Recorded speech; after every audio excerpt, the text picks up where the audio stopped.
भाग्य का लिखा कोई नहीं मिटा सकता है। दोस्तों, किसी गांव में एक बहुत ही ज्ञानी पंडित रहता था। एक दिन वह किसी काम से दूसरे गांव जा रहा था। रास्ते में चलते चलते पंडित को और एक आदमी मिला। पंडित ने सोचा कि चलो अच्छा हुआ, किसी का साथ मिलने से सफर अच्छा कट जाएगा। चलते चलते पंडित ने उस आदमी से उसका नाम पूछा, तो उस आदमी ने अपना नाम महाकाल बताया। पंडित को ये नाम बहुत अजीब लगा, इसलिए पंडित ने उस आदमी से और कुछ नहीं पूछा। जब दोनों चल रहे थे तो रास्ते में एक गांव आया। तो उस आदमी ने पंडित से कहा कि तुम आगे चलो, मुझको इस गांव में थोड़ा काम है, मैं वो काम खत्म करके तुमको आगे मिलता हूँ। पंडित ने बोला कि ठीक है। जैसे ही पंडित आगे बढ़ा तो गांव से अचानक कुछ लोगों के रोने की आवाजें आने लगी और उसके बाद वो आदमी दोबारा से पंडित के पास आ गया। ऐसे ही चलते चलते दूसरा गांव आया और वहां भी उस आदमी ने पंडित को बोला कि तुम आगे चलो, मुझको यहाँ कुछ काम है। फिर अचानक उस गांव से भी लोगों के रोने की आवाजें आने लगी। पंडित ने सोचा कि ये महाकाल जहाँ भी जाता है वहाँ किसी न किसी की मौत हो जाती है। अब आगे फिर से एक गांव आया, तो उस आदमी ने फिर से पंडित को कहा कि तुम आगे चलो, मुझको इस गांव में कुछ काम है। लेकिन इस बार पंडित आगे नहीं गया और छुपकर उस आदमी को देखने लगा। फिर पंडित ने जो देखा उसको देखकर पंडित के होश उड़ गए।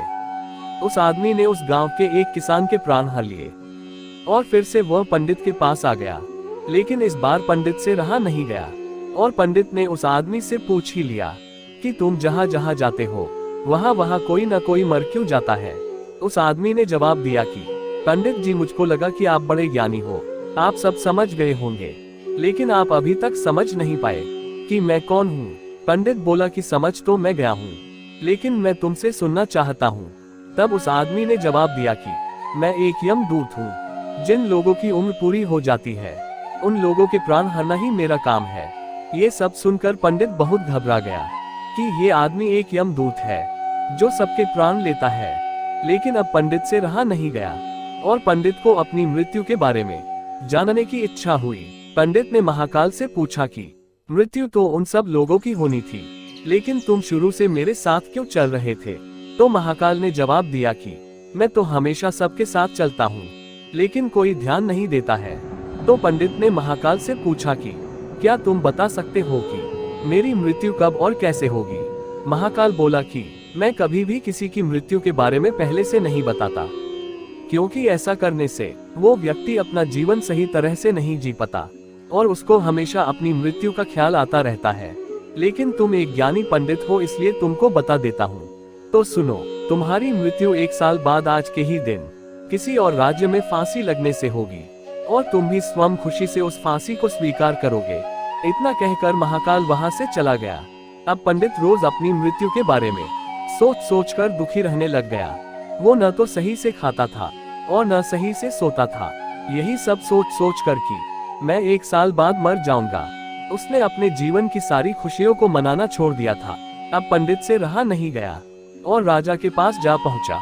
पंडित को लगा कि राजा के यहाँ तो बहुत बड़े बड़े ज्ञानी होते हैं, उनमें से ही कोई मेरा जीवन बचा लेगा। और उसने राजा के दरबार में अपनी सारी कहानी सुना दी। फिर राजा ने अपने सारे मंत्रियों से सलाह मांगी और अंत में सभी ने विचार करके कहा कि अगर पंडित की बात सही है तो उसकी मृत्यु 1 साल बाद किसी दूसरे राज्य में होगी। अगर पंडित को दूसरे राज्य में जाने ही न दे तो उसकी मृत्यु भी नहीं होगी। राजा और पंडित दोनों को ही ये सलाह अच्छी लगी और राजा ने पंडित के रहने की व्यवस्था राजमहल में ही कर दी। लेकिन जब होने का समय करीब आया तो उस दिन पंडित जल्दी सो गया। लेकिन पंडित को नींद में चलने की बीमारी थी, जिसके बारे में उसको खुद नहीं पता था। उस रात पंडित नींद में चलने लगा और घोड़े पर बैठकर पास के राज्य में पहुंच गया और एक बहुत बड़े जमींदार के घर में जाकर उसकी बीवी के पास सो गया। जब सुबह हुई तो उस जमींदार की बीवी ने किसी अनजान आदमी को अपने पास सोता हुआ देखकर शोर मचाना चालू कर दिया। शोर सुनकर जमींदार और उसके घर के सभी लोग जग गए और पंडित को पकड़ लिया और उसको बहुत मारा और उस पंडित को राजा के दरबार में पेश किया गया। राजा ने उस पंडित को भरे दरबार में फांसी की सजा सुना दी। लेकिन पंडित ने राजा के सामने अपना पक्ष सुनाने की विनती की और बताया कि मुझको नहीं पता कि मैं इस राज्य में कैसे आया और जमींदार की बीवी के पास आकर कैसे सो गया। फिर पंडित ने अपनी मृत्यु और महाकाल की सारी कहानी राजा को सुना दी।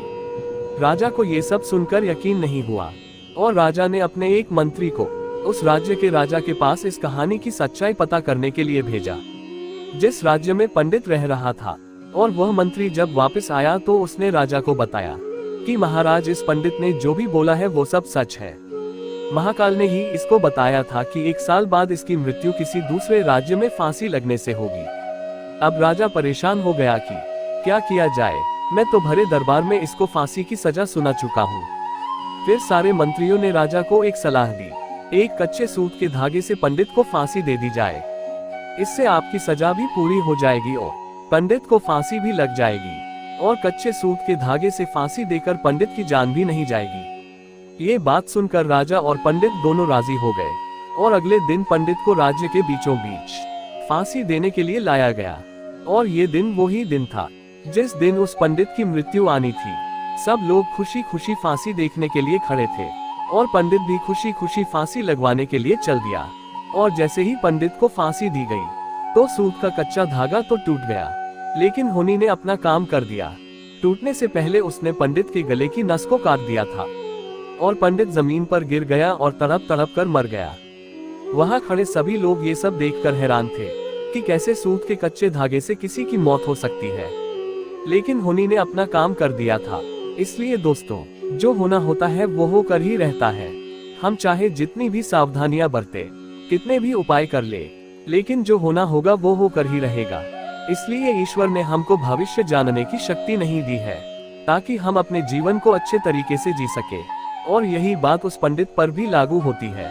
अगर पंडित ने अपनी मृत्यु के बारे में महाकाल से न पूछा होता तो 1 साल तक डर डर के अपना जीवन नहीं बिताता और अपना जीवन अच्छी तरह से जी लेता।